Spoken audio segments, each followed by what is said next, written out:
umpe kitu. Bwana Yesu asifiwe. Na kwa kauli yako unaweza ukambomoa mtu, ukamharibu kabisa. Bwana Yesu asifiwe. Kwa hiyo tujitahidi. Tusome Mhubiri 3:1, alafu mwingine asome Waefeso 5:16, na mwingine atasoma Luka 5:30-32, na mwingine atasoma Waebrania 12:14. Mhubiri 3:1, Biblia inasema kwa kila jambo kuna wakati wake.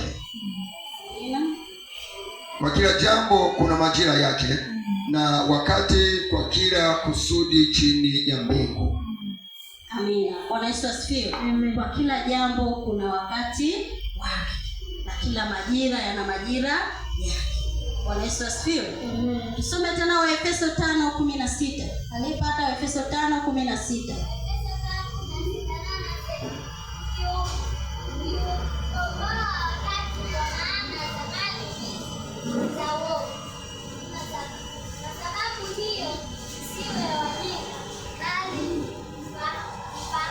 Amina.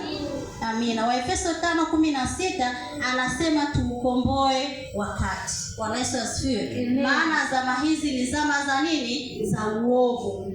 Rafiki yangu, tuukomboe wakati. Bwana Yesu asifiwe.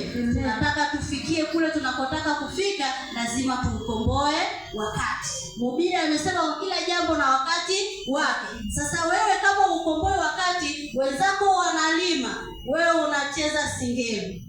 Wenzako wakati wanapalilia, wewe ndo unaanza kulima. Wenzako wanavuna, wewe unapalilia.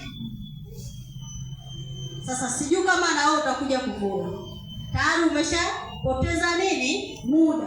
Kwa hiyo ule wakati wa kufanya jambo, hakikisha unafanya jambo. Na ndio maana huwa hatufikii pale tunapotaka kufikia, kwa sababu hatuendi na wakati.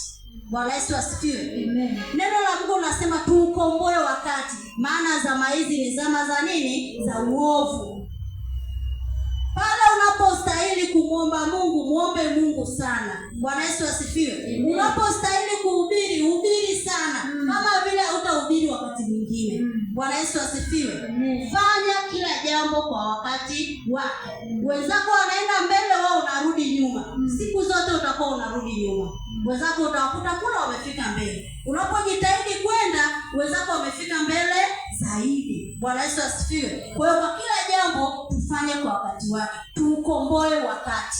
Bwana Yesu asifiwe. Tuukomboe nini? Wakati. Moja nisomee Waebrania 10.